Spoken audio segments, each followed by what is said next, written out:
کے خواتین اسلام، اسٹیج پر جلوہ افروز علماء کرام، السلام علیکم ورحمۃ اللہ وبرکاتہ۔ آپ حضرات واقعی سننا چاہتے ہیں؟ کون کون سننا چاہتا ہے؟ تو برائے مہربانی بڑا پرخلوص انداز کے ساتھ بڑا مؤدبانہ گزارش کرتا ہوں کہ جو پیچھے بیٹھے ہوئے تھوڑا آگے آ جائے، کیونکہ بہت وقت میں مجھے یہاں آنے کا موقع ملا ہے اور میں یہ سوچ کر آیا ہوں کہ آؤ پیارے ہنر آزمائیں، تم تیر آزماؤ تو ہم دیگر آزمائیں۔ اب ذرا آگے آ جاؤ تاکہ سننے سنانے کا مزہ ہی بدل جائے، کیونکہ آپ یار سو رہے ہو، ابھی جاگے نہیں، چالو کر دی جنید، سو رہے ہو۔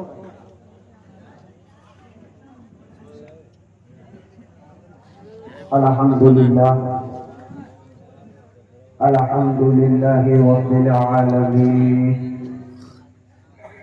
والعاقبۃ للمتقین والصلاة والسلام على سید الانبیاء والمرسلین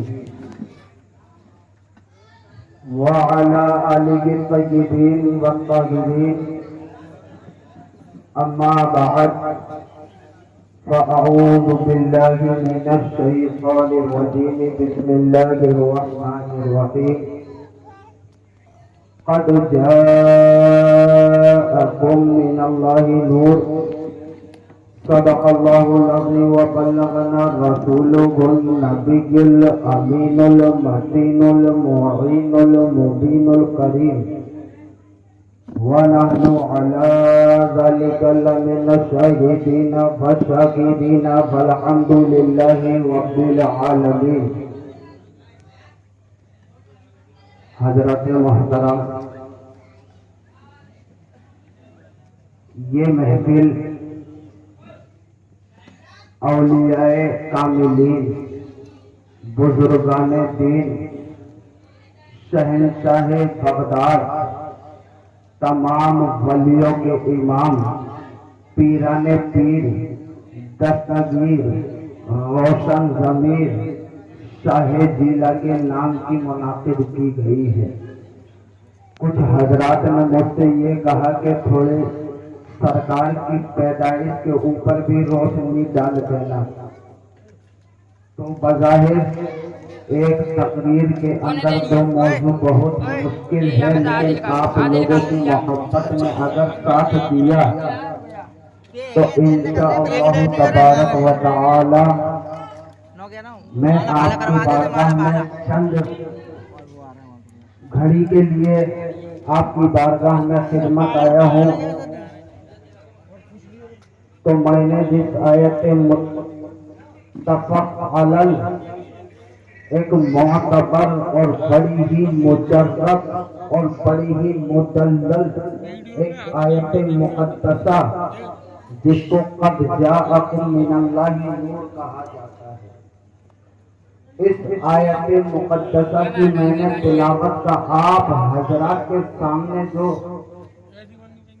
پرور شرط قبولیت حاصل کی ہے، اس کے متعلق کچھ عرض و سماع ہونے سے قبل میں یہ چاہتا ہوں کہ ہم اور آپ آقائے نامدار، مدینے کے تاجدار، ہم اور غریبوں کے غمگسار، رحمت پروردگار، انیس بے قطع، چار سازہ درد مندہ، گرتے کو اٹھانے والے، ڈوبتے کو ٹھہرانے والے، بے کسوں کے کس، بے بسوں کے بس، احمد مجتبی محمد مصطفیٰ علیہ السلام کی جو ہر بار میں جھوم جھوم کر درود پاک پڑھیں، اللہم صلی علی سیدنا و شفیعنا و نبینا و کریمنا و مولانا محمد و بارک وسلم، صلو علیہ صلاۃ و سلام علیک یا رسول اللہ۔ بیٹا یہ کافی بند کر دو، ہو گئی؟ اگر نہیں ہوئی ہے تو فٹافٹ دے کے اور نکلو، بند کر دو۔ اب کافی ہم پلائیں گے تھوڑی دیر آپ کو، وہ کافی پی لو۔ تو آئیے نبی اور آل نبی پر ایک مرتبہ اپنے زندہ دلی کا ثبوت دیتے ہوئے اس محبت و عقیدت سے درود پاک پڑھے کہ آقا نامدار مدینے کے تاجدار گنبد خضرا میں آرام کرنا ہو تو کہے کہ کوئی میرا عاشق سبلگر کی سرزمین سے مجھ پر درود پاک پڑھ رہا ہے۔ پڑھیں بابا سے بلند، اللہم صل علی سیدنا و شفیعنا و نبینا و کریمنا و مولانا محمد و بارک وسلم، صلو علیہ صلاۃ و سلام علیک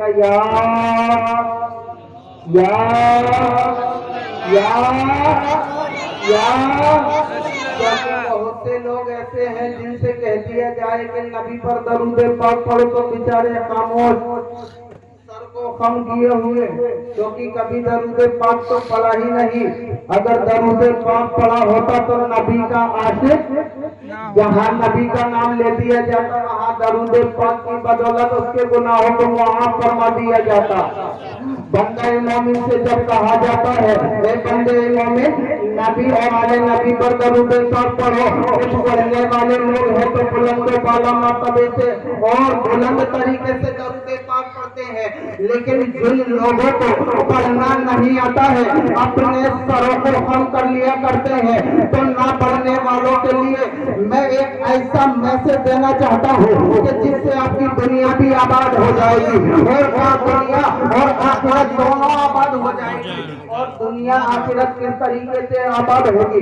جب کوئی درود پاک پڑھنے کے لیے بولا کرے تو اپنے بالکل چھوٹا نہ کیا کرے، بلکہ جب درود پاک پڑھا جائے تو اس کو پیار سے سن لیا کر، کیونکہ اللہ نے کائنات ارشاد فرماتا ہے اے محبوب اگر کوئی بندہ مجھ پر درود پاک پڑھتا ہے تو پڑھنے والے کو بھی اتنا ثواب ہے اور سننے والے کو بھی اتنا ہی۔ نعرہ تکبیر، نعرہ رسالت، لگے اعلی حضرت، نعرہ تکبیر، نعرہ رسالت۔ پڑھنے والے کو بھی اتنا ثواب ہے اور سننے والے کو بھی اتنا ثواب ہے۔ تو حضرات محترم زندہ دلی کا ثبوت دے دیجئے۔ چند لمحے کے لیے میں آپ کے سامنے آیا ہوں، آپ کے لیے ایک نایاب خطیب کا انتخاب کیا گیا ہے، بڑی ہی مدلل اور بڑی ہی مفصل تقریر آپ کو ابھی میرے بعد سماعت فرمانی ہے۔ تو آئیے زندہ دلی کا ثبوت دیجئے، ایک مرتبہ جھوم جھوم کر اور درود پاک پڑھیے۔ اللہم صل علی سیدنا و شفیعنا و نبینا و کریمنا و مولانا محمد و بارک وسلم، صلو علیہ صلاۃ و سلام علیک یا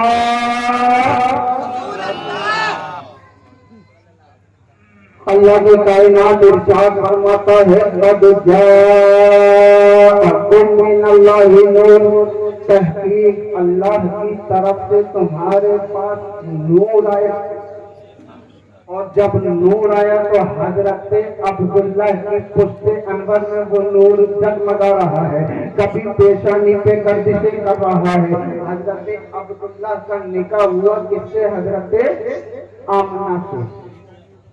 حضرت آمنہ سے جب حضرت عبداللہ کا عقد ہو گیا، نکاح ہو گیا، میں چند ضروری باتیں آپ تک پہنچانا چاہوں گا کیونکہ دو موضوع پر مجھے گفتگو کرنی ہے۔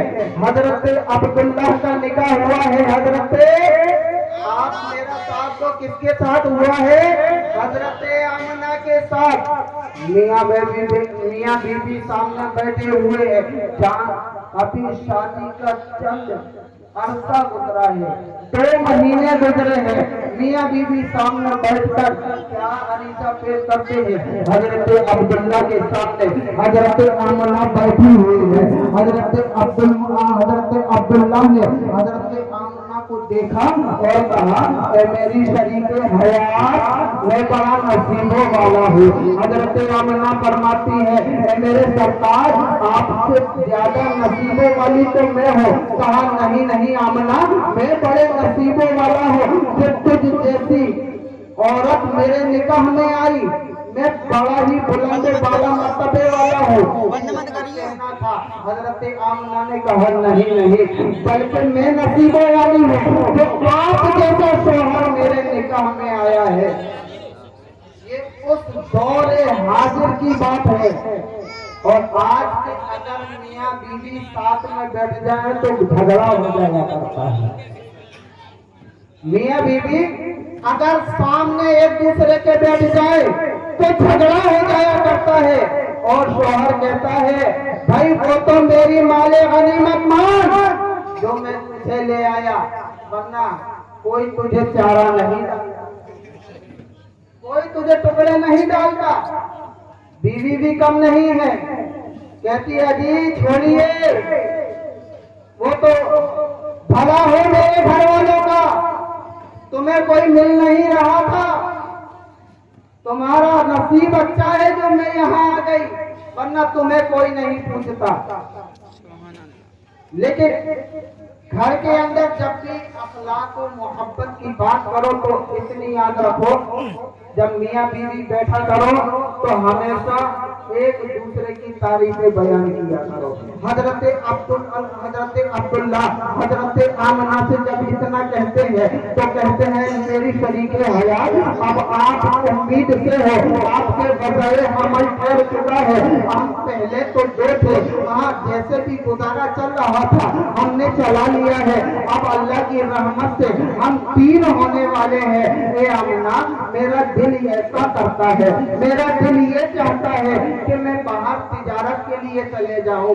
इतना कहना था कि हजरत आमना के दिल पर बिजली गिर जाती है और अरीजा पेश करती है ए अब्दुल्ला अभी शादी का चंद अरसा ही तो गुजरा है, चंद लम्हे ही तुम्हारे साथ मैंने मोहब्बत के गुजारे हैं और आप मुझसे दूर जाने की बात कर रहे हो। कहा आमना मैं जल्दी आ जाऊंगा, कुछ ही तो दिनों की बात है।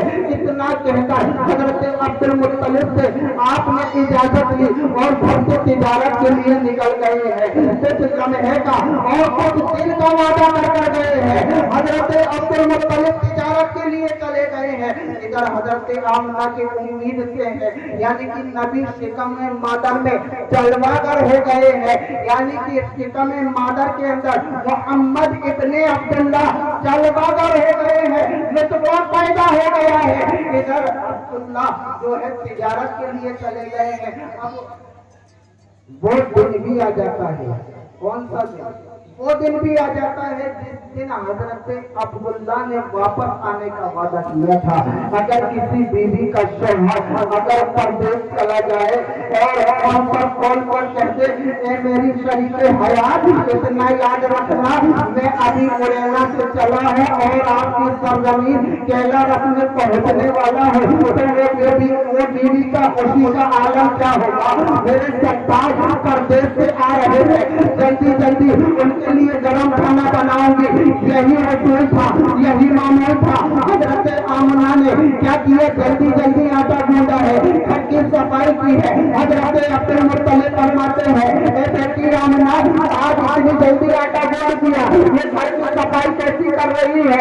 हजरत अब्दुल मुत्तलिब ने इतना कहा, हजरत आमना फरमाती है बाबा क्या आपको खबर नहीं है आज मेरे अब्दुल्ला आने वाले हैं। आज कहीं तो वादा किया था आज मेरे अब्दुल्ला आने वाले हैं, मैं आज अपने हाथों से उनको गरम गरम रोटियां पकाकर खिलाऊंगी। अब वो वक्त भी आ गया, हजरत अब्दुल्ला अभी तक नहीं आए हैं, शाम और शाम हो चुकी है। शाम होने के बाद सूरज जो है डूब चुका है। इतना कहना था, हजरत आमना देखती है एक नजर आसमान की तरफ है, एक घर के दरवाजे की तरफ है। जब घर के दरवाजे की तरफ नजर जाती है तो घबराहट पैदा हो जाती है। आप अपने बाबा से कहती है, यानी कि अपने ससुर से कहती है। हजरत अब्दुल मुत्तलिब से अरीजा पेश करती है, बाबा जरा देखो तो वही मेरे अब्दुल्ला अभी तक तक नहीं आए हैं। बाबा जरा मालूम तो करो, मेरे अब्दुल्ला को अब तक आ जाना चाहिए। मेरे अब्दुल्ला मुझसे वादा कर गए थे, बाबा जरा जाइए तो सही। हजरत अब्दुल मुत्तलिब दौड़ते हुए खाना काबा में चले जाते हैं। खाना काबा में जाने के बाद हजरत अब्दुल मुत्तलिब क्या देखते हैं कि एक काफिर दौड़ता हुआ चला आ रहा है और हजरत अब्दुल मुत्तलिब की बारगाह में आकर कहने लगा, ए अब्दुल मुत्तलिब किसका इंतजार कर रहे हो? हजरत अब्दुल मुत्तलिब ने फरमाया, मैं अपने बेटे अपने लगते जिगर अब्दुल्ला का इंतजार कर रहा हूँ। इतना कहना था, वो आने वाले नासिर ने कहा, ए अब्दुल मुत्तलिब क्या तुम्हारे सहारे कोई दीवार है? हजरत अब्दुल मुत्तलिब फरमाते हैं, हाँ मेरे सहारे दीवार है। कहाँ बात को है, कहाँ दीवार को पकड़ लो, ये जमीन फट जाएगी, तुम्हारा कलेजा खल्ली खल्ली हो जाएगा। कहाँ आने वाले कोई कहानी ना बता, ये बता बात क्या है? कहाँ अब्दुल मुत्तलिब जिस अब्दुल्ला का जमाने की राह तक रहे हो, जिस अब्दुल्ला की तुम राह तक रहे हो, वो अब्दुल्ला अब कभी वापस नहीं आएगा। वो अब्दुल्ला अब कभी वापस नहीं आएगा। अब्दुल्ला का रास्ते में इंतकाल हो गया है। इतना कहना था। अल्लाह अकबर, एक बाप के दिल पर क्या बिजली गिरी होगी। हजरत अब्दुल मुत्तलिब के जमीनों तले पैरों तले जमीन सरक जाती है कि आए अल्लाह ये क्या हो गया? मेरे अब्दुल्ला को तूने छीन लिया है। ए मौला, मैं अपने बेटे की जुदाई पे बर्दाश्त कर लूंगा, लेकिन आमना किसके सहारे होगी? मैं आमना को घर पर जाकर क्या जवाब दूंगा? इतना कहना था। हजरत अब्दुल मुत्तलिब डगमगाते हुए घर के दरवाजे पर पहुंचते हैं। घर के दरवाजे पर जाने के बाद हजरत अब्दुल्ला की आवाज मेरे ऊपर से ताकत नहीं कि आमना को ये हालात बता सके, आमना को ये हालात बयान कर सके। हजरत अब्दुल मुत्तलिब ने अपने घर के दरवाजे पर जैसे ही हाथ लगाया है, आमना की पहचान गई, बाबा आप आ गए हैं। जितना कहना था, हजरत अब्दुल मुत्तलिब ने अपनी निगाहें नाज को उठाया, एक नजर अपनी बहू पर देखा, हाँ आमना बेटा मैं आ गया हूँ। कहा बाबा क्या खबर लेके आए हो? मेरे अब्दुल्ला अभी तक नहीं आए हैं, मेरे अब्दुल्ला की खबर क्या है? इतना कहना था। हजरत अब्दुल मुत्तलिब ने कहा, कोई अब्दुल्ला नहीं आएगा, अब्दुल्ला का रास्ते में इंतकाल हो गया है। इतना कहना था। हजरत अब्दुल मुत्तलिब के मकान पर हजारों चिड़ियां गिर रही है। हजरत अब्दुल्ला वहीं पर कष्ट आकर गिर जाती है और गिरने के बाद अब आहोशानी कर रही है। यूं आसमान की तरफ निगाहों को उठा दिया है। क्या कहा? आसमान की तरफ। किसने? हजरत आमना ने यूं आसमान की तरफ उठाया और अपना सीधा हाथ अपनी कोट पर रखा, अपने पेट पर रखा और कहा, हे मौला तूने मेरे बच्चे को इस दुनिया में आने से पहले यतीम कर दिया। मेरे बच्चे को इस दुनिया में आने से पहले हे मौला मेरे बच्चे को यतीम कर दिया। इतना कहना था। खैरात में ललकार कर कहा, खल्ला के कायनात के साथ फरमाता है, हे अमला हमने अपने यतीम नहीं बनाया है, बल्कि यतीमों को भाई बनाकर भेजा। नारे तकबीर, रिसालत, तकबीर, रिसालत। ए आमिना, हमने अपने महबूब को यतीम नहीं बल्कि यतीमों का वाली बनाकर भेजना है, बेसहारों को सहारा बनाकर भेजना है। अब हजरत आमिना जिनकी रात रोकर कटती है, जिनकी सुबह तो रोकर कटती है, यानी कि दिन दुश्वार हो गया, उस औरत से पूछते कि जिसका शोहर दुनिया से रुखसत कर जाए उसके दिल पर क्या बिजलियां की गुजरती होगी। जरा आप लोगों से ये कहना चाहूंगा, दुनिया के दुनियादारों, जरा अपनी बीवियों के पैगाम दो, जबान पर कोई लगाम दो कि जब शोहर घर से जाया करे तो हमेशा शोहर को दुआ किया करे। जब शोहर घर से निकला करे तो दुनियादारों सुन लो, जब तुम्हारा शोहर दूर पर चला जाए तो कहेगा बारगाह खुदाबंदी में 2 रकात नमाज अदा करके अपने शौहर के लिए दुआ कर दिया करो, क्योंकि शौहर है तो शौहर से तेरी इज्जत है, शौहर है तो शौहर से तेरा वक़ार है, शौहर है तो तू जिंदा है। अगर ये चला गया तो तेरी औलाद तुझे रोटी देने के लिए तरसा देगी, तेरी औलाद तुझे रोने पर मजबूर कर देगी, हत्ता कि तेरे 10 ही बेटे क्यों ना हो। पहले अगर ये जिंदा है तो तू जो कह दिया करती थी घर में वही खाना बना करता था, लेकिन अब तेरे शौहर में जाने के बाद तेरा हुक्म नहीं चलेगा, बल्कि जो बच्चे तुझे देंगे खाने के लिए वही तुझे खाना होगा। इसीलिए जब घर से शौहर जाया करे तो शौहर की दुआ किया कर बारगाह खुदाबंदी में, ए अल्लाह के कायनात मेरा शौहर जिस तरीके से सलामत के साथ यहाँ से गया है उसी सलामती के साथ मेरे घर वापस अदा करना। हजरत आमिना की सुबह जो है रोकर कटती है, शाम भी रोकर कटती है, बड़ी बेचैन बेकरार रहती है। हजरत अब्दुल मुत्तलिब खाने काबा में बैठ